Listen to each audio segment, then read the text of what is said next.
en la fiesta de Navidad, mi hijo millonario me abrazó y me dijo: ¿disfrutando los $5,000 al mes, mamá? Me puse pálida y le respondí: hijo, estoy trabajando en 2 empleos. Fue entonces cuando mi ambiciosa nuera se atragantó con la comida. Qué bueno que estás aquí. Acompáñame hasta el final de esta historia y dime en los comentarios desde qué ciudad me estás leyendo, para saber hasta dónde ha llegado mi historia. Soy Dorene, y a mis 65 años creí que ya había vivido todas las decepciones que la vida podía lanzarme. Me equivoqué. Nada me preparó para lo que pasó en la fiesta navideña de mi hijo el diciembre pasado, cuando mi mundo entero se vino abajo con una sola frase. La fiesta fue justo como me la imaginaba viniendo de Boyd y su esposa Edna, extravagante, fría y hecha para impresionar a gente que ni conocía. Su casa parecía de revista, encimeras de mármol, candelabros de cristal, todo brillando como si vivieran en otro planeta. Yo estaba en una esquina de la enorme sala, con mi mejor vestido, uno azul marino que compré en rebaja hace 3 años, sintiéndome totalmente fuera de lugar entre vestidos de diseñador y trajes carísimos. Los pies me mataban. Acababa de salir de un turno de 8 horas en el supermercado, donde trabajo de cajera. Y antes de eso, me había pasado la mañana limpiando oficinas en el centro. A mi edad, tener 2 trabajos no es fácil, pero es la única forma en que logro pagar mis cuentas. Lo que recibo del seguro social apenas alcanza para la renta, y ni hablar de comida o medicinas. Boyd estaba al otro lado del salón, viéndose como el exitoso CEO tecnológico en el que se convirtió, alto, seguro, con un traje que seguro costaba más de lo que gano en 2 meses. Reía con unos socios, sosteniendo un vaso de whisky caro en la mano. A pesar de todo, sentí orgullo. Trabajó mucho para llegar hasta ahí, y yo lo di todo para que lo lograra. Edna caminaba entre los invitados como si fuera la dueña del mundo. Siempre había sido hermosa, rubia, impecable, con esa seguridad que solo tiene quien nunca ha tenido que preocuparse por el dinero. Pero había algo frío en sus ojos verdes cada vez que me miraba.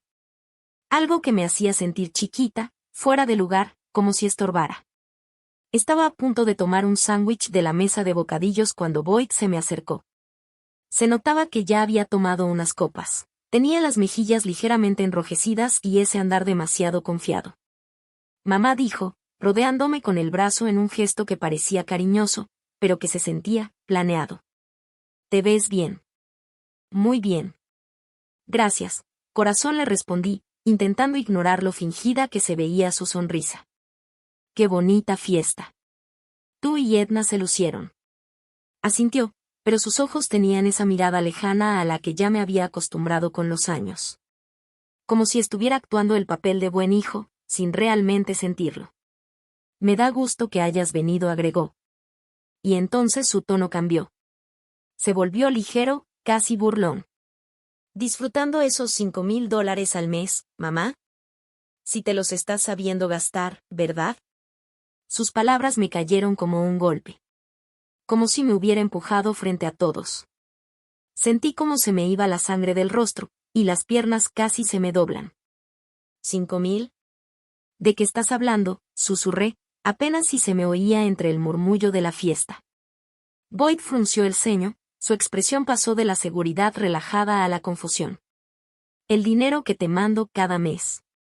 Los 5,000 que he estado transfiriendo a tu cuenta desde hace 3 años. Lo agarré del brazo con fuerza. El corazón me latía tan rápido que pensé que me iba a estallar en el pecho. Boyd, estoy trabajando en 2 empleos. Limpio oficinas a las 6 de la mañana y luego paso todo el día en el súper hasta las 8 de la noche. Yo no he recibido ni un peso tuyo.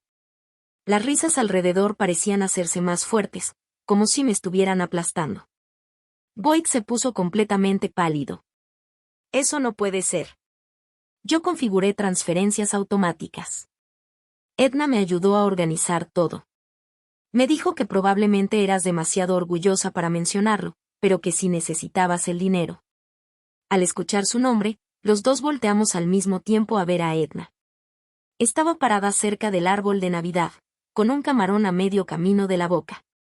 Pero no lo comía. Nos miraba con la cara de alguien que acaba de ver un fantasma. Nuestras miradas se cruzaron.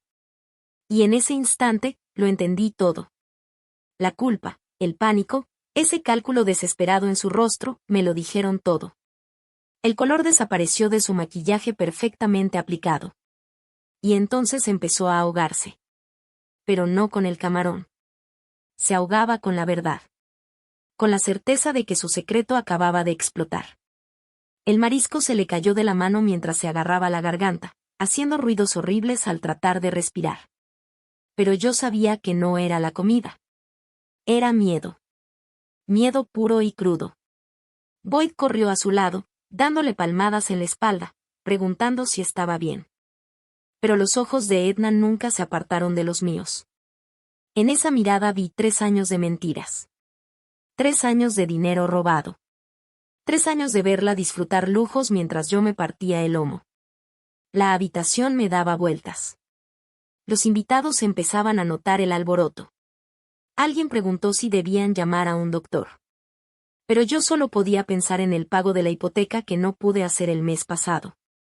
En la medicina que no me alcanzó para comprar. En las noches en que me fui a dormir con hambre porque no había suficiente para renta y comida. El dinero, susurré a Boyd, mientras él seguía intentando ayudar a su esposa. ¿A dónde lo mandaste? Él alzó la vista, con la cara entre confundido y asustado. A tu cuenta, la que Edna me dijo que había abierto para ti. Dijo que así sería más fácil manejarlo, que estabas envejeciendo y tal vez ya no podías llevar bien tus finanzas. Edna ya no se estaba ahogando, pero seguía jadeando, aún con los ojos clavados en mí, llenos de terror. Sabía que yo ya lo sabía. Y también sabía que su mundo perfecto estaba a punto de venirse abajo. Sentí algo frío y duro instalarse en mi pecho. No era rabia. Aún no. Era una comprensión dolorosamente clara de cuán profundamente me habían traicionado, justo las 2 personas que más debían cuidarme. La fiesta seguía como si nada. Pero para mí, todo había cambiado. Las risas sonaban huecas. Las luces parecían más apagadas. Y me di cuenta de que esa casa hermosa, ese estilo de vida lujoso, esa perfecta celebración navideña, al menos en parte, se habían construido con el dinero que debía evitar que yo me matara trabajando a los 65 años. Edna por fin logró recuperar el aliento. Se acomodó su carísimo vestido y trató de recomponerse, pero las manos le temblaban.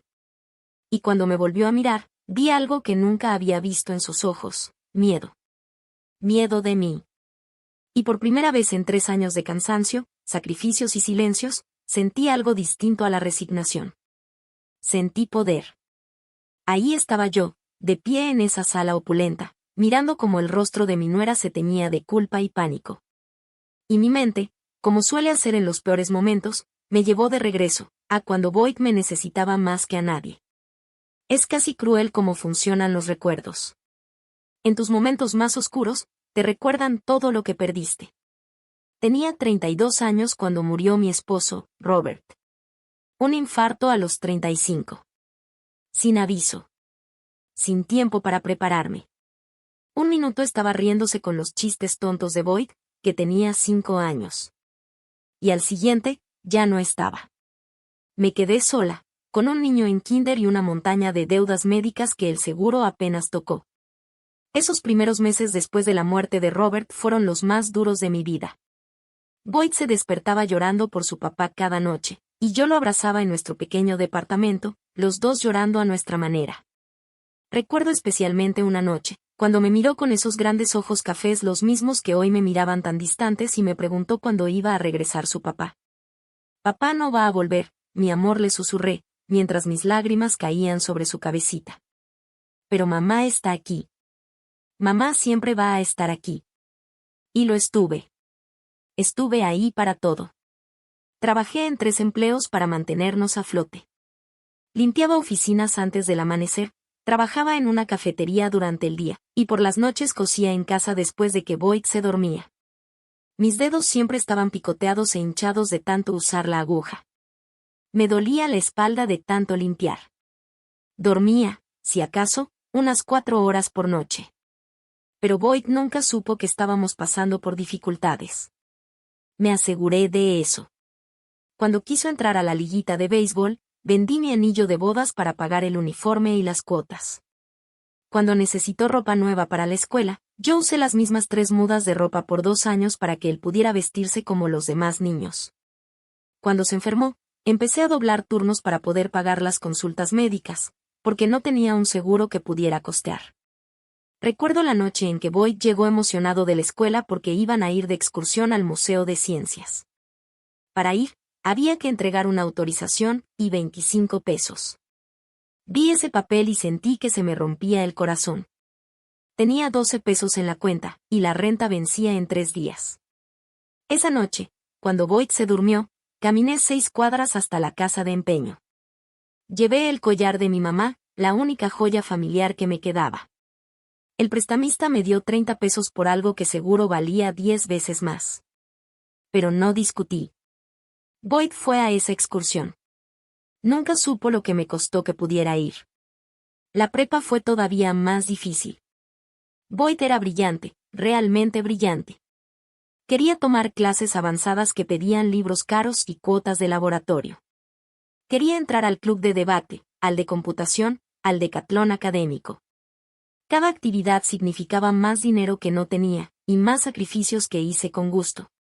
Pedí préstamos que no podía pagar para comprarle una buena computadora cuando empezó a interesarse por la programación. Trabajé cada Nochebuena y cada Año Nuevo por el pago doble, solo para que él pudiera tener la calculadora que necesitaba para matemáticas, el set de química que pidió para su cumpleaños. La ropa que lo ayudara a encajar con compañeros cuyos papás sí tenían dinero. La universidad casi me mata. Boyd fue aceptado en una universidad prestigiosa con una beca parcial, pero aún así tenía que cubrir 30,000 pesos al año para alojamiento, comida y otros gastos que la beca no cubría. Saqué una segunda hipoteca sobre la casita que logré comprar después de tantos años rentando, y trabajé cada hora que pude. En esos 4 años envejecí 10. Se me puso todo el cabello blanco, la artritis me atacó por tanto trabajo físico y la presión se me subió del puro estrés. Pero cada vez que Boyd llamaba para contarme sobre sus calificaciones, sus prácticas, sus planes, todo valía la pena. Se graduó summa cum laude con una carrera en ciencias computacionales y de inmediato consiguió trabajo en una startup que, eventualmente, lo haría millonario. Lloré en su graduación, y no solo de orgullo. Lloré porque todos esos años de esfuerzo, de aguantar hambre y dolor, por fin habían dado frutos. Pero después de graduarse, algo cambió. Boyd se mudó al otro lado del país por su trabajo, y nuestras llamadas se volvieron menos frecuentes. Decía que estaba ocupado. Que si juntas importantes, proyectos grandes, eventos de networking. Yo lo entendía. Estaba construyendo su carrera, justo como yo siempre quise. Y entonces conoció a Edna. Desde el primer momento supe que no le agradaba. No fue algo que dijera directamente, Edna era demasiado fina para eso, pero se notaba. En cómo miraba mi ropa gastada, mis manos llenas de callos, mi casa modesta con sus muebles viejos. La vi evaluándome, y hallándome insuficiente. Empezó a desanimar sutilmente a Boyd de visitarme. De repente, cada vez que planeaba venir, surgía una emergencia de trabajo o un compromiso social que, según Edna, era más importante. Cuando llamaba, ella contestaba con esa cortesía fría que dejaba claro que estaba interrumpiendo algo más importante. Boyd está en una reunión, me decía. Oh. Está súper abrumado con el trabajo, Dorene. Mejor intenta la próxima semana. Poco a poco, las llamadas dejaron de llegar. Las tarjetas de cumpleaños se convirtieron en el único contacto. Boyd me mandaba regalos caros, cosas que ni necesitaba ni podía mantener. Bufandas de seda, aparatos electrónicos que no sabía usar. Pero dejó de preguntar cómo estaba, o si necesitaba algo. Y yo me decía que era normal. Los hijos crecen, siguen su camino, forman sus propias familias. Yo ya había cumplido mi papel como madre, y ahora él vivía su propia vida. La soledad, bueno, era parte de envejecer, parte de ser una mujer mayor cuyo hijo se había convertido en alguien exitoso. Pero de pie en esa mansión, viendo los candelabros de cristal, los pisos de mármol, calculando mentalmente cuánto costaban sus muebles en comparación con lo que yo ganaba en un mes. Sentí algo en el pecho que nunca antes había sentido. Un dolor profundo, como si me apretaran el alma. Todos esos años de sacrificio. Todas esas noches que me fui a dormir con hambre para que él pudiera comer. Las veces que trabajé hasta desmayarme del cansancio para darle oportunidades que yo nunca tuve. Y nada de eso le enseñó lo que significaba cuidar a la familia. Edna lo había convencido de que yo no estaba a su altura. Que mis problemas eran culpa mía. Que ayudarme no era un acto de amor, sino caridad. Y mientras yo, a los 65 años, limpiaba baños y pasaba 14 horas de pie todos los días, ellos vivían en la abundancia, creyendo que yo estaba recibiendo un dinero que jamás vi. Lo peor no fue la traición. Lo peor fue darme cuenta de que ese niño al que arrullé entre pesadillas. Ese adolescente por el que lo sacrifiqué todo. Ese joven del que me sentía tan orgullosa. Se había convertido en alguien capaz de olvidarse por completo de mí. Vi a Edna intentando recuperar la compostura, evitando mirarme. Y sentí que algo dentro de mí cambiaba. La tristeza y la confusión seguían ahí, pero debajo, había algo más duro. Más frío. Por primera vez en mi vida, no estaba pensando en que era lo mejor para Boyd. Estaba pensando en que era lo mejor para mí. Los días después de la fiesta de Navidad pasaron como en una nube, silencios incómodos y conversaciones difíciles. Esa misma noche, Boyd insistió en llevarme a casa. Su cara estaba pálida, desencajada, mientras nos sentábamos en su carro lujoso frente a mi humilde dúplex. No dejaba de pedirme perdón, con la voz temblorosa, llena de confusión y, quiero creer, de verdadero remordimiento. Mamá, te juro que no tenía ni idea, dijo Boyd, apretando el volante con tanta fuerza que los nudillos se le pusieron blancos. He estado mandando ese dinero sin falta. Cada mes.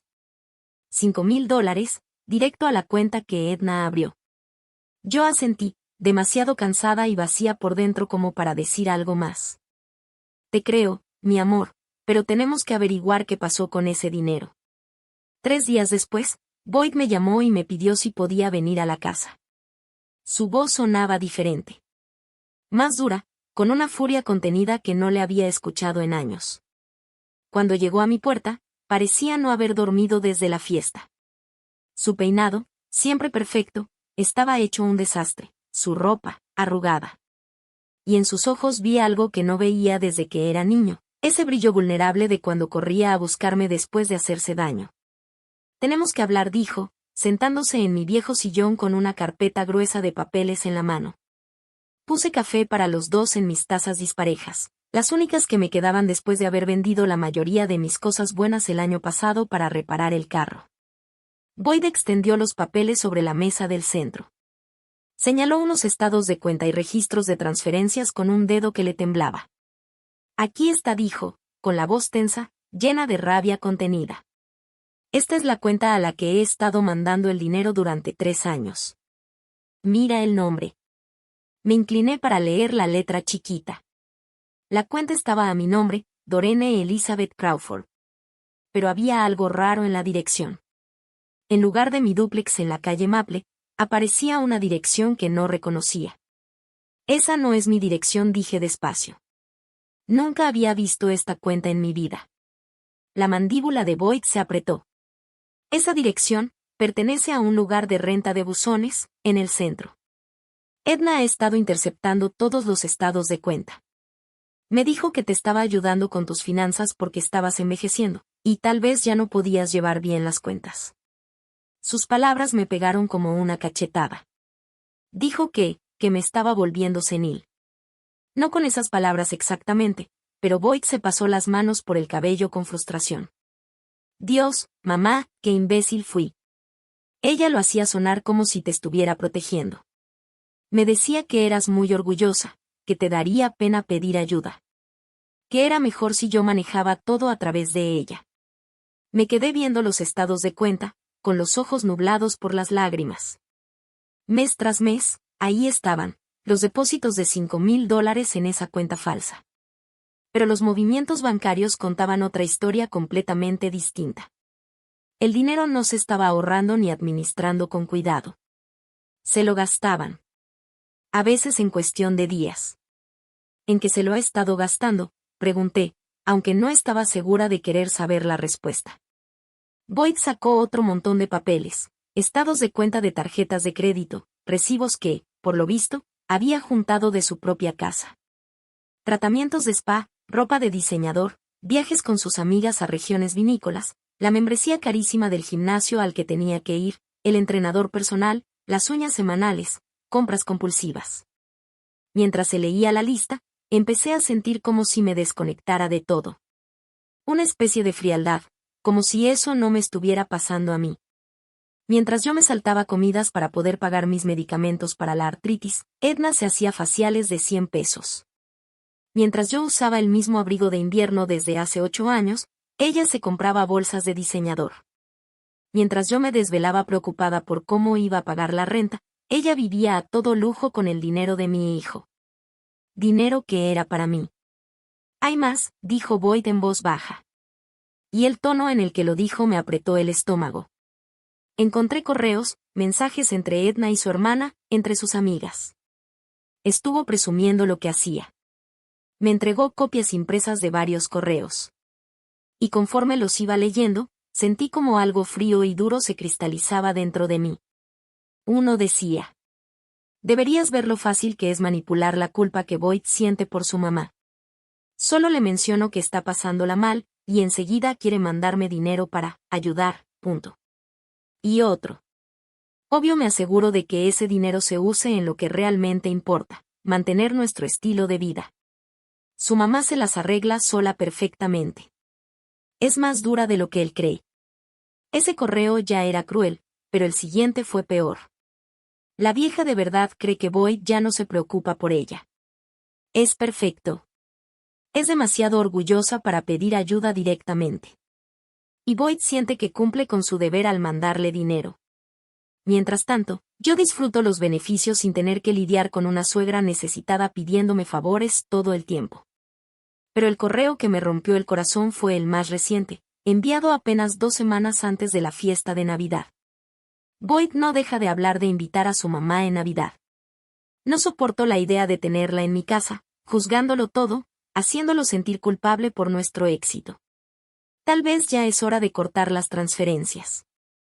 Ha sobrevivido todo este tiempo sin ese dinero. Claramente no necesita la ayuda. Solté los papeles con las manos temblando. Boyd me miraba con atención, con una expresión que era una mezcla de enojo, culpa, y algo que tal vez era miedo. Mamá dijo en voz baja: lo siento. Lo siento muchísimo. Confié plenamente en ella. De verdad pensé que estaba cuidando de ti. Miré mi pequeña sala, con sus muebles de segunda mano que compré hace más de 20 años, la alfombra ya gastada por el uso, las ventanas con filtraciones que no había podido arreglar por falta de dinero. Y luego pensé en la mansión de Edna, con sus encimeras de mármol, candelabros de cristal, y cuartos más grandes que toda mi casa. ¿Dónde está ahora?, pregunté. Con su hermana. Se fue justo después de la fiesta. Dijo que necesitaba tiempo para pensar. No ha contestado mis llamadas. Asentí lentamente. Claro que se había ido. Sabía perfectamente lo que había hecho, y sabía que la habíamos descubierto. La pregunta era, ¿qué iba a hacer ahora? ¿Negarlo todo? ¿Echarme la culpa de alguna manera? ¿O intentar manipular a Boyd para que la perdonara? Boyd, dije con cuidado, necesito que entiendas algo. Esto no se trata solo del dinero. Frunció el ceño. ¿Cómo que no? ¿Qué quieres decir? No solo me robó a mí. Me robó 3 años de tu amor, de tu preocupación, de tu cuidado.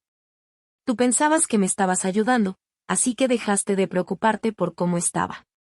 No llamabas porque asumías que el dinero era suficiente. Ella se aseguró de que yo me sintiera abandonada por mi propio hijo, mientras disfrutaba de tu generosidad. El rostro de Boyd se descompuso, y por un momento, lo vi como el niño que solía llorar en mis brazos después de que su papá murió. Te abandoné, susurró. Dejé que me convenciera de que mandar dinero era lo mismo que cuidar de ti.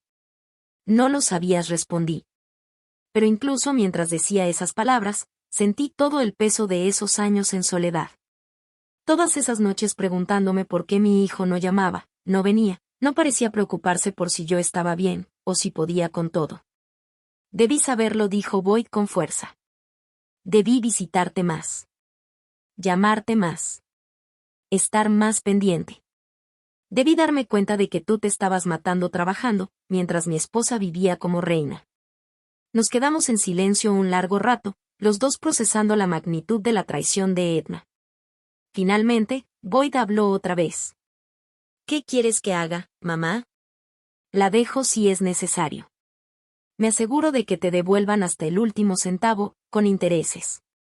Hago lo que sea para enmendar esto. Lo miré. De verdad lo miré. Por primera vez en años. Debajo de la ropa cara y el éxito aparente, vi la culpa que lo estaba consumiendo. El verdadero horror de enterarse de lo que su esposa había hecho. Pero también vi otra cosa. A un hombre que se había acostumbrado a la idea de que el dinero podía resolverlo todo. Que apoyar económicamente era lo mismo que estar presente emocionalmente. Necesito tiempo para pensar, dije al fin. Para decidir qué quiero. ¿Qué es justo? ¿Qué sigue? Boyd asintió mientras recogía los papeles. Claro. Tómate todo el tiempo que necesites. Y mamá, voy a arreglar esto. Te lo prometo. Después de que se fue, me quedé sola en mi pequeña sala, rodeada de pruebas de la mentira de Edna. Pero ya no pensaba en el dinero. Ni siquiera en la traición. Pensaba en el poder. Y en cómo, sin darme cuenta, lo había cedido por completo. Por primera vez en años, estaba pensando en lo que yo quería. No en lo que los demás necesitaban de mí. Y lo que yo quería, era algo que a Edna jamás se le pasó por la cabeza. Quería ganar. Habían pasado 2 semanas desde que Boyd me reveló lo de la cuenta falsa. Y yo también había hecho mi propia investigación. A mis 65 años, tal vez no entendía las computadoras como mi hijo. Pero entendía a las personas. Y entendía los documentos. Años de llevar las finanzas del hogar con un presupuesto mínimo me habían enseñado a fijarme en detalles que otros pasan por alto. Estaba sentada en la mesa de la cocina, con una taza de té, rodeada de papeles que solicité al banco, cuando sonó mi celular. Apareció el número de Boyd en la pantalla. Y algo en la urgencia del tono me dijo que no sería una conversación agradable. Mamá, dijo con la voz tensa, agotada. Necesitamos hablar. ¿Puedo pasar? Claro, mi amor. 20 minutos después, Boyd estaba parado en mi puerta. Y nunca lo había visto tan mal.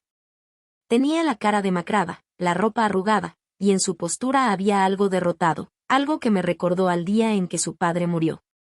Detrás de él venía una mujer que no conocía. De mediana edad, aspecto profesional, y un portafolio en la mano.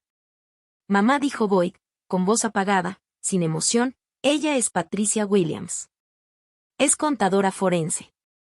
La contraté para investigar más a fondo las finanzas de Edna. Lo que encontró es peor de lo que imaginamos, dijo Boyd. Patricia me estrechó la mano con firmeza. Su expresión era empática pero muy profesional. Señora Crawford, ¿podemos sentarnos? Lo que necesito compartir con usted es bastante extenso. Nos acomodamos alrededor de mi pequeña mesa del comedor, y Patricia abrió su portafolio, sacando carpetas gruesas llenas de documentos. Señora Crawford, cuando su hijo me contactó por primera vez, pensé que estábamos frente a un caso sencillo de engaño financiero, una esposa que interceptaba dinero destinado a su suegra. Pero esto va mucho más allá. Extendió estados de cuenta bancarios, reportes de crédito y lo que parecían ser documentos legales. Su nuera no solo se robó el dinero que su hijo le mandaba a usted. Lleva años manipulando de manera sistemática toda la situación financiera de Boyd. Boyd se inclinó hacia adelante, con las manos fuertemente entrelazadas. Mamá ha mentido sobre todo. La casa, los coches, el estilo de vida. Todo lo ha financiado con dinero que decía que era para necesidades familiares, incluyendo dinero que supuestamente era para ti. No entiendo, dije, aunque una sensación helada ya se estaba asentando en mi estómago. Patricia señaló una serie de transacciones en uno de los documentos. Su hijo ha sido increíblemente generoso a lo largo de los años, señora Crawford. No solo los $5,000 mensuales que debían ir a usted, sino cantidades adicionales que Edna justificaba con supuestas emergencias médicas, reparaciones del hogar, fallas del coche, una crisis tras otra que, según ella, requerían ayuda urgente. Sentí como la sangre me abandonaba la cara. ¿Qué emergencias médicas? ¿Qué reparaciones del hogar? Exactamente, respondió Patricia con seriedad. Solo en los últimos 3 años, Edna afirmó que usted necesitaba $47,000 por diferentes emergencias. La supuesta reparación del techo después de un daño por tormenta que, según ella, destruyó su casa. Una cirugía de emergencia que su seguro no cubría. Un accidente automovilístico que la dejó incapacitada para trabajar durante meses. La voz de Boyd apenas era un susurro. Yo pensaba que te estaba ayudando en una crisis tras otra. Cada vez que empezaba a preocuparme por venir a verte, o me preguntaba por qué no llamabas para agradecerme. Edna me decía que eras demasiado orgullosa, que te daba pena aceptar ayuda. Me dijo que usted le pidió específicamente que no viniera durante esos momentos difíciles, continuó Patricia, leyendo lo que parecían ser correos electrónicos impresos. Que estaba deprimida por su situación económica y no quería que su hijo la viera así, luchando. Me quedé mirando los papeles, tratando de asimilar el tamaño de lo que estaba escuchando. No solo Edna había robado el apoyo mensual que Boyd pensaba que me daba.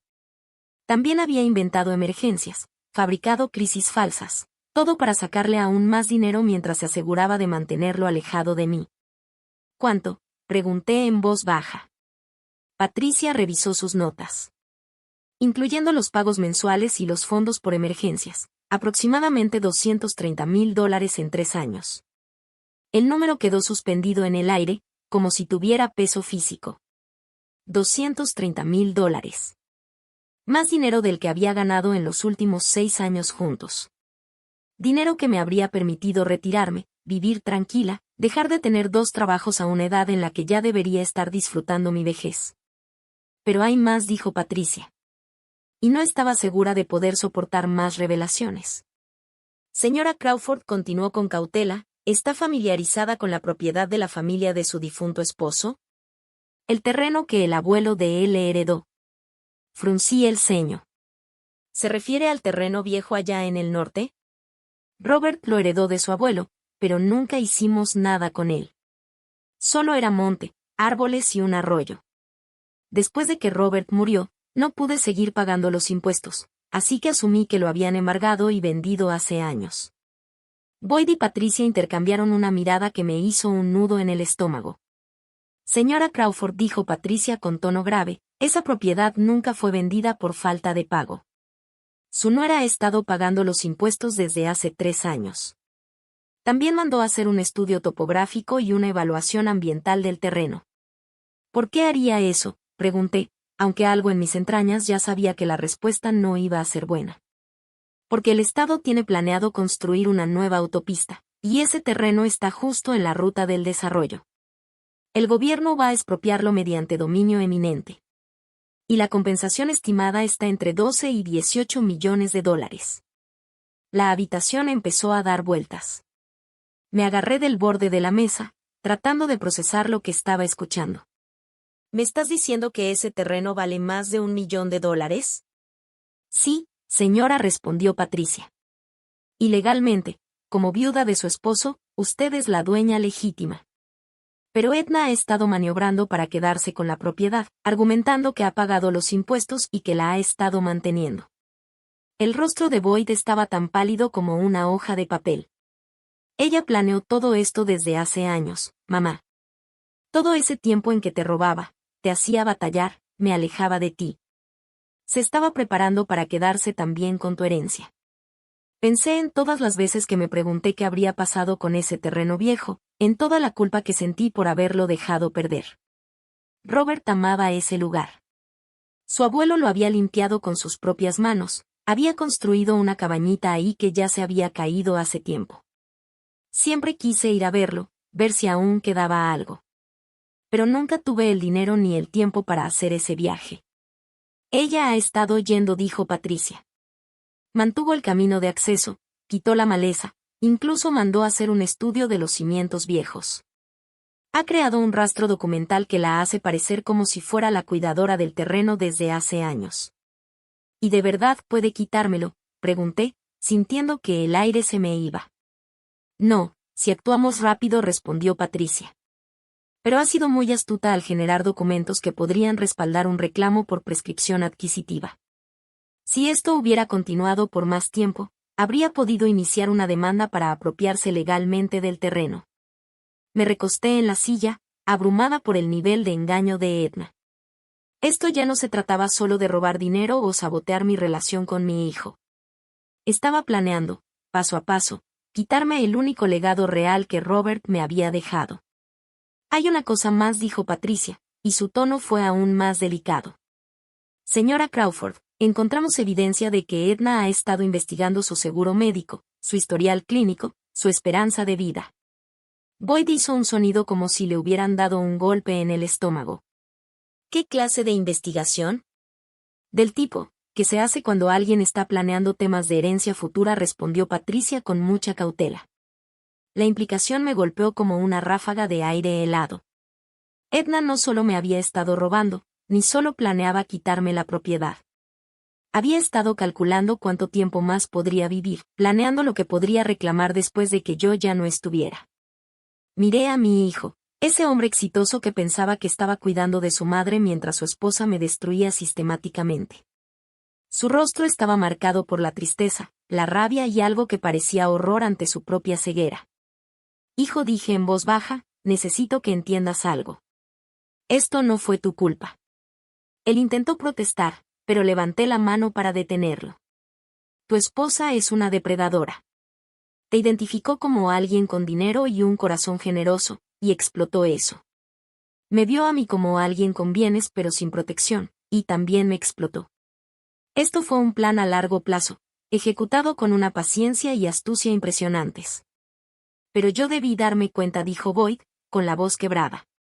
Debí haber venido más, llamado más, fijarme en lo que en verdad estaba pasando contigo. Si dije sin rodeos, debiste hacerlo. Pero eso no te hace responsable de sus crímenes. Nos quedamos en silencio un momento, procesando juntos la magnitud de todo lo que Edna había hecho. Finalmente, Patricia rompió el silencio. Señora Crawford, ¿qué desea hacer con esta información? Tenemos suficiente evidencia para presentar cargos penales, una demanda civil para recuperar el dinero, y para asegurar su derecho legal sobre la propiedad. Pero estas decisiones son suyas. Miré los papeles esparcidos sobre mi mesa. Eran la prueba de la traición más profunda que jamás hubiera imaginado. Luego miré a mi hijo, que me observaba con una mezcla de esperanza desesperada y culpa desgarradora. Necesito tiempo para pensar, dije.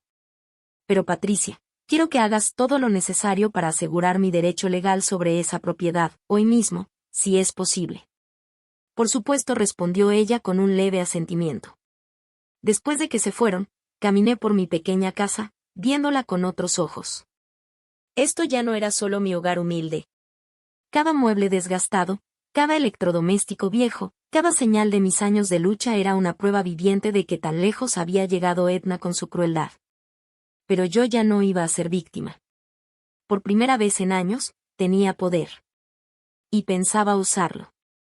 3 días después de las devastadoras revelaciones de Patricia, Boyd me llamó temprano en la mañana. Su voz sonaba tensa, como si estuviera conteniendo las emociones. Mamá. Edna volvió. Quiere que nos reunamos todos. Dice que puede explicar todo. Estaba sentada en mi mesa de cocina, la misma donde me enteré del tamaño de la traición de mi nuera, sosteniendo una taza de café que ya se había enfriado. Frente a mí estaban los documentos legales que Patricia había tramitado con urgencia. Papeles oficiales confirmando mi propiedad sobre el terreno de la familia de Robert, junto con una estimación preliminar de su valor. Más de $6 millones. ¿Dónde quiere verse?, pregunté. En la casa, en nuestra casa. Dice que también es su hogar y que tiene derecho a hablar de esto en terreno conocido. Por supuesto que lo decía. Incluso derrotada, Edna quería tener la ventaja de jugar en su territorio, rodeada de lujo que había comprado con dinero robado. Pero yo ya no iba a dejar que otros controlaran las condiciones de mi vida. No, dije con firmeza. Si quiere hablar, será en la oficina de Patricia, con abogados presentes. Esto ya no es un asunto de familia, Boyd. Es un asunto legal. Boyd guardó silencio un momento. No le va a gustar eso. No me importa lo que le guste. 2 horas después, estaba sentada en la sala de juntas de Patricia, usando mi mejor vestido, el mismo azul marino que llevé a la fiesta de Navidad. Pero esta vez, no se sentía como un intento de encajar. Se sentía como una armadura. Boyd estaba a mi lado, su abogado del otro. Frente a nosotros, al otro lado de la mesa de madera pulida, estaban Edna y su abogado, un tipo de traje carísimo con cara de tiburón que no soltaba su celular. Edna se veía terrible. Su cabello rubio, siempre perfecto, estaba desaliñado. Ni el maquillaje podía ocultar las ojeras profundas, y su ropa de marca parecía colgarle como si fuera un disfraz mal puesto. Pero cuando nuestras miradas se cruzaron, vi que la frialdad calculadora seguía ahí, como si incluso ahora estuviera intentando manipular la situación. Dorene, empezó, con una voz suave, casi lastimera. Sé cómo se ve todo esto, pero quiero que sepas que todo lo que hice fue con las mejores intenciones. Patricia se inclinó ligeramente hacia adelante, con la pluma lista sobre su libreta legal. Señora Crawford, debo informarle que esta conversación está siendo grabada con el consentimiento de todos, tal como indican los documentos firmados. El abogado de Edna asintió con rigidez. Edna, por su parte, dudó apenas un segundo, antes de seguir hablando. Yo solo quería proteger a Boyd de la culpa, dijo Edna, con los ojos fijos en mí, como si de verdad suplicara. Eres tan independiente, tan orgullosa. Cada vez que él quería ayudarte, tú lo rechazabas. Pensé que, si yo manejaba el apoyo económico de forma discreta, podrías mantener tu dignidad y aún así recibir la ayuda que necesitabas. Mantuve mi expresión neutral, pero por dentro, esa ira que conocía también empezó a hervir. Incluso atrapada con las manos en la masa, todavía trataba de manipular la narrativa. ¿Y los impuestos del terreno?, preguntó Patricia con tono sereno. También los pagabas para proteger la dignidad de la señora Crawford. La compostura de Edna se quebró un poco. Estaba protegiendo un bien familiar, dijo. Boyd es hijastro de Robert, y cuando Dorene fallezca, esa propiedad naturalmente. No soy hijastro de nadie, la interrumpió Boyd con firmeza. Robert me adoptó legalmente cuando tenía 7 años. Eso me convierte en su hijo, no en su hijastro. Y esa propiedad le pertenece a mi madre, no a nosotros. Edna se volvió hacia él con esa mirada desesperada que ya le había visto antes, la misma que usaba cuando quería retomar el control. Amor, estás molesto y lo entiendo, pero necesitamos pensar con lógica en el futuro. Tu mamá no es joven, y esa propiedad va a requerir una gestión considerable cuando el Estado empiece el proceso de adquisición. ¿Una gestión que tú pensabas proporcionar?, preguntó Patricia, con una ceja levantada. A cambio de una tarifa considerable, supongo. El abogado de Edna le puso una mano en el brazo, pero ella lo ignoró. Solo intentaba asegurarme de que la herencia de Boyd se manejara adecuadamente. Dorene no entiende transacciones financieras complejas. Fue entonces cuando algo dentro de mí se rompió. No en enojo, sino en una certeza helada y perfectamente clara. Edna, dije con voz baja, pero firme, con una autoridad que incluso a mí me sorprendió. Quiero que pongas muchísima atención a lo que voy a decirte. Se giró hacia mí, y por primera vez desde que la conocía, la vi de verdad insegura. He pasado los últimos 3 días pensando en todo lo que hiciste. El dinero robado. Las emergencias inventadas. Las mentiras que le dijiste a mi hijo para mantenerlo alejado de mí. La forma en que planeaste apropiarte del legado de mi esposo. Hice una pausa, dejando que cada palabra se asentara en el aire denso de la sala. Pero, sobre todo, continué, he pensado en cómo me hiciste sentir durante 3 años. En cómo me hiciste creer que mi propio hijo ya no se preocupaba por mí. En cómo convertiste su amor y su generosidad en armas que usaste contra él y contra mí. El rostro de Edna estaba pálido, pero aún trataba de mantener ese aire de falsa sinceridad. Dorene, yo nunca quise que te sintieras. Si quisiste, la interrumpí, con la misma calma helada. Querías que me sintiera abandonada. Querías que me sintiera olvidada. Tú querías que Boyd sintiera que estaba cumpliendo con su deber, sin tener que conectarse realmente conmigo, dije con voz tranquila pero cortante. Orquestaste nuestra separación porque eso te convenía. Me levanté de la silla, con los documentos de Patricia en la mano. Boyd, dije, mirándolo directamente a los ojos. Tú me ofreciste arreglar esto, devolverme el dinero que ella robó, dejar a Edna, empezar de nuevo. Él asintió con entusiasmo. Sí, mamá. Lo que tú quieras. No quiero tu dinero, dije. Y vi el asombro reflejado en su rostro. No quiero que dejes a tu esposa por mí. No quiero que desarmes tu vida para arreglar lo que ella rompió. La expresión de Edna cambió. Algo que parecía esperanza cruzó su cara por un segundo. Pero aún no había terminado. Quiero algo completamente distinto. Dejé los documentos de la propiedad sobre la mesa frente a mí. Muy pronto voy a ser una mujer adinerada. Esa propiedad que tu esposa intentó robarme vale más de $1,500,000. Ya no necesito tu dinero. Y mucho menos necesito tu culpa. La cara de Boyd era una mezcla de confusión y esperanza. Entonces, ¿qué necesitas, mamá? Necesito que decidas si quieres una relación conmigo basada en amor y respeto. O si prefieres seguir viviendo en un matrimonio construido sobre mentiras y manipulación. Miré directamente a Edna. Su rostro se había puesto completamente pálido. Porque esto es lo que va a pasar. Voy a vender esa propiedad, y voy a usar ese dinero para vivir tranquila el resto de mi vida. Voy a renunciar a mis 2 trabajos y me voy a mudar a un lugar hermoso, donde por fin pueda descansar. Tomé mi bolso y me puse de pie. Y tú, Edna, me voy a asegurar de que todos tus amigos, tu familia, tu círculo social sepan exactamente qué clase de persona eres. No con escándalos ni campañas públicas. Con conversaciones honestas y cuidadosas, con las personas que realmente te importan. El abogado de Edna escribía desesperadamente en su libreta, pero Edna parecía a punto de desmayarse. Pero no voy a levantar cargos criminales, continué. Tampoco te voy a demandar por el dinero que robaste. ¿Sabes por qué? Ella negó con la cabeza, sin poder hablar. Porque la mejor venganza no es destruirte. Es triunfar sin ti. Es vivir bien, mientras tú cargas con el peso de todo lo que hiciste. Me giré una última vez hacia Boyd. ¿Quieres que continúe con el cierre emocional de esta escena? Hijo, si quieres una relación conmigo, tiene que ser real, le dije con calma. Nada de transferencias bancarias, ni gestos motivados por culpa. Solo cuidado genuino y respeto entre una madre y un hijo que eligen estar en la vida del otro. Boyd se levantó, con los ojos llenos de lágrimas. Eso es lo que más deseo, mamá. Entonces ya sabes lo que tienes que hacer.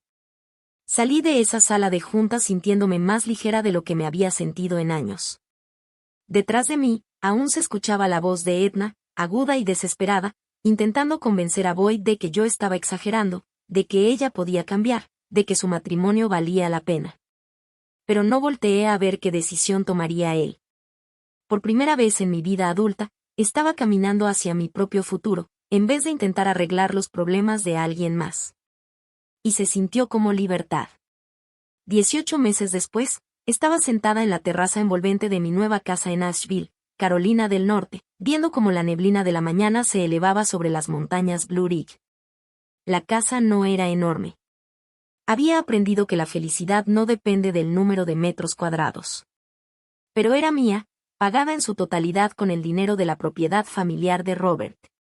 Cada mañana, me sentaba en el mismo lugar con mi café, maravillándome de la paz que viene al vivir una vida bajo tus propias condiciones.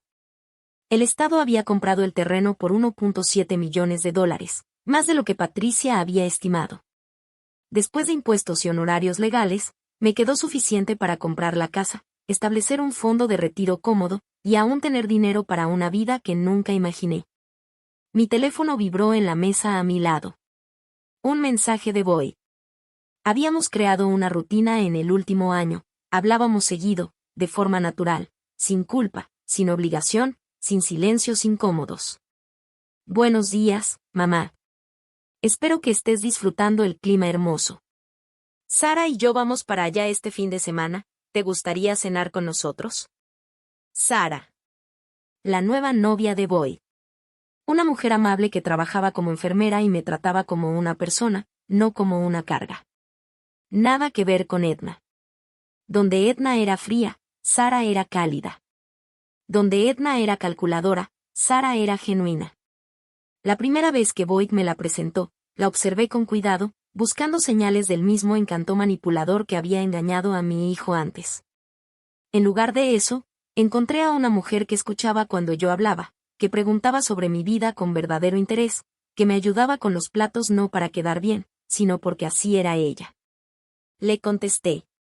Me encantaría. Haré mi famoso guisado de res. A Boyd le tomó 6 meses dejar a Edna después de aquella reunión en la oficina de Patricia. 6 meses de intentar rescatar algo de un matrimonio construido sobre mentiras. 6 meses de terapia de pareja, donde Edna alternaba entre disculpas llorosas y acusaciones furiosas. Yo me mantuve completamente al margen. Por primera vez en décadas, me concentré en mi propia vida. Cuando Boyd finalmente me llamó para decirme que había presentado el divorcio, su voz sonaba agotada, pero aliviada. Luchó por todo, mamá me dijo. Por la casa, los autos, incluso intentó reclamar una parte de la venta de tu propiedad, diciendo que había manejado las finanzas familiares durante años. Pero Edna no recibió nada, más que lo que la ley exigía. La mitad de los bienes que realmente le pertenecían a Boyd. Ni un centavo del dinero que me había robado. Y por supuesto, ni un solo peso del terreno que me correspondía. El abogado de Edna intentó argumentar que merecía una compensación por el manejo del hogar, pero Patricia desmontó esa mentira con una frialdad y precisión que casi me hizo aplaudir. Lo último que supe de Edna fue que vivía en un departamento pequeño al otro lado de la ciudad, trabajando como recepcionista en un consultorio dental. No fue una caída espectacular como muchos habrían querido, pero sí una bajada silenciosa a la clase de vida común y corriente que siempre despreció. Boyd a veces mencionaba que la veía por ahí, más envejecida, más endurecida, pero nunca hablaban. Cumplí mi promesa de no presentar cargos penales, pero también cumplí con hacer que la verdad saliera a la luz. Sin escándalos, sin gritos, sin venganza pública. Solo a través de conversaciones honestas y necesarias, como las que importan en un pueblo pequeño. Cuando sus amigas preguntaban por qué Boyd la había dejado, yo simplemente decía la verdad. Solo si me preguntaban. Y si alguien quería saber por qué se había ido de la mansión, explicaba lo del dinero robado y los documentos falsificados. La verdad, al final, fue más poderosa que cualquier plan de venganza que yo pudiera haber imaginado. Mi vecina, la señora Patterson, salió de su casa y me saludó con la mano mientras caminaba hacia su jardín.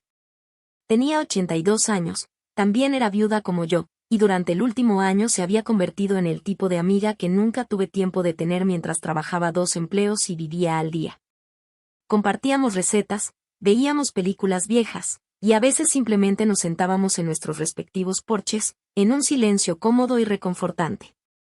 Buenos días, Dorene gritó con una sonrisa. El café está especialmente bueno hoy, ¿no crees? El clima está perfecto para eso, le respondí con alegría. No me canso de agradecer lo mucho que disfruto de estas pequeñas cosas. Había renunciado a mis 2 trabajos el mismo día que se concretó la venta del terreno. Salir por última vez de aquel supermercado, colgar mi chaleco de cajera, se sintió como quitarme de encima una piel que me quedaba chica desde hacía años. Y dejar el trabajo de limpieza fue aún más fácil. Solo llamé a la empresa y dije: estoy jubilándome. Jubilación. A los 66 años, por fin estaba haciendo lo que mucha gente hace en sus 60s. Disfrutar los frutos de toda una vida de esfuerzo, dedicar tiempo a mis pasatiempos, a mis relaciones, a mí misma. En vez de simplemente sobrevivir. Había empezado a pintar. Algo que siempre había querido intentar, pero para lo que nunca tuve tiempo. Mi pequeño estudio estaba instalado donde originalmente iba a estar el comedor formal.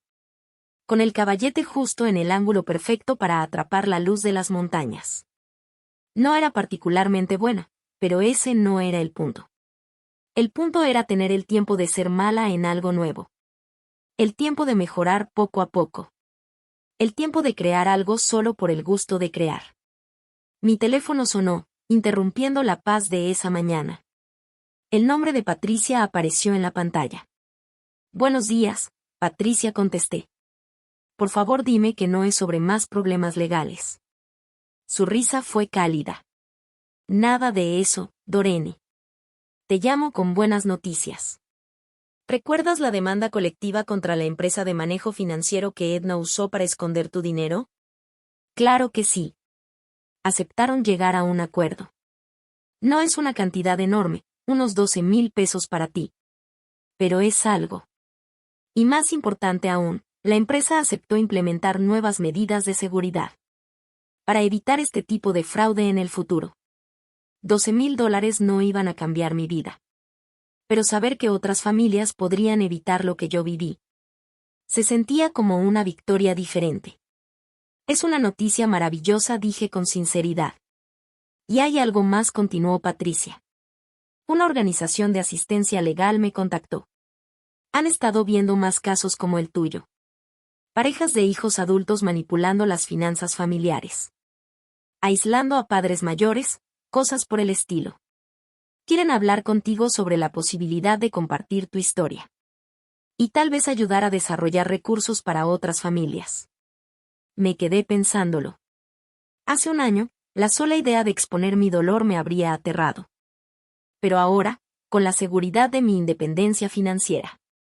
Y la claridad que solo llega después de haber sobrevivido una traición. Me pareció una oportunidad de convertir mi experiencia en algo útil. Me interesaría saber más sobre eso, respondí. Después de que Patricia colgó, me quedé sentada en el porche. Pensando en el extraño camino que me había traído hasta aquí. La traición que en su momento me destrozó. También fue la que, al final, me liberó. El hijo que pensé haber perdido había encontrado el camino de regreso a mí.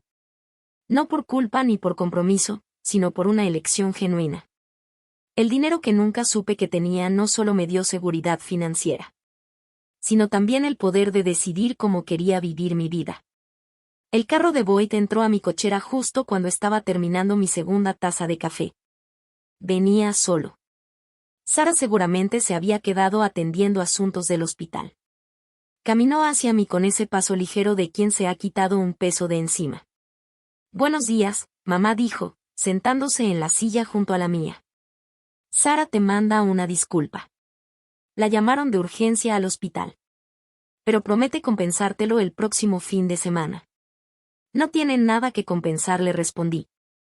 Me gusta que se tome su trabajo en serio. Nos quedamos en silencio unos minutos, los dos mirando las montañas. Finalmente, Boyd habló. He estado pensando en papá últimamente. ¿En qué habría pensado de todo esto? Sonreí. Habría estado orgulloso de ti.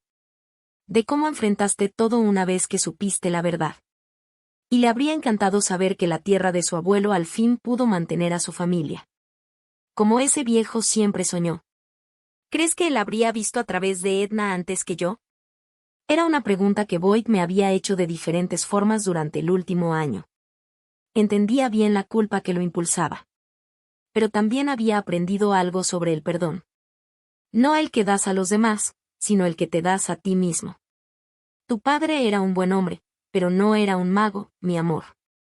Las personas inteligentes también pueden ser engañadas por gente manipuladora. Lo importante es que te diste cuenta a tiempo y tomaste la decisión correcta. Boyd asintió, pero pude ver que aún cargaba con parte de ese peso. Boyd, le dije, necesito que entiendas algo. Lo que pasó con Edna no fue tu culpa. Pero aún más importante, no fue en vano. Esos 3 años de distancia, de malentendidos, nos enseñaron algo muy valioso. Él volteó a verme. Nos enseñaron que nuestra relación no puede basarse en el deber, ni en la culpa, ni en la obligación. Tiene que basarse en la elección. Cada llamada que hacemos ahora, cada visita, cada mensaje. Es porque queremos estar presentes en la vida del otro. No porque sentimos que tenemos que hacerlo. Los ojos de Boyd brillaban con lágrimas. Si quiero estar en tu vida, mamá. No porque me sienta culpable por el pasado, sino porque de verdad me gusta la persona que eres. Me gusta sentarme aquí contigo a platicar. Me gusta escucharte hablar de tus clases de pintura, de tus amigas vecinas. Me gusta que por fin estés viviendo la vida que mereces. Y a mí me gusta el hombre en el que te has convertido, le dije. No el empresario exitoso, aunque también me siento orgullosa de eso. Me gusta el hombre que tuvo el valor de salir de un matrimonio que le estaba robando el alma. El hombre que eligió la verdad por encima de la comodidad. Nos quedamos un rato más en silencio. Y pensé en las extrañas matemáticas de la pérdida y la ganancia. Había perdido 3 años con mi hijo. Una cantidad importante de dinero. Y la ilusión de que la lealtad familiar era automática. Pero había ganado independencia financiera, paz verdadera. Y una relación con Boyd más honesta y profunda que cualquier otra que hubiéramos tenido antes. A medida que el sol de la mañana se alzaba sobre las montañas, sentí un tipo de satisfacción que nunca había conocido. No esa gratitud desesperada de quien recibe una amabilidad inesperada, sino la satisfacción sólida de alguien que luchó por lo que merecía, y ganó. Tenía 67 años, seguridad económica. Y estaba rodeada de personas que elegían amarme. En vez de personas que simplemente se sentían obligadas a tolerarme. Tenía tiempo para pintar mal. Tiempo para tomarme el café sin prisas. Tiempo para ver cómo cambiaban las estaciones desde el porche de mi propia casa. Me tomó casi 7 décadas aprender que la mejor venganza contra quienes intentan hacerte menos no es destruirlos ni castigarlos, sino vivir tan bien que su traición se vuelva irrelevante. Y por primera vez en mi vida, eso era exactamente lo que estaba haciendo. Ahora tengo curiosidad por ti, que escuchaste mi historia. ¿Qué harías tú si estuvieras en mi lugar? ¿Has vivido algo parecido? Cuéntamelo en los comentarios. Y mientras tanto, te dejo en la pantalla final 2 historias más que son favoritas del canal y que seguro te van a sorprender. Gracias por quedarte hasta el final.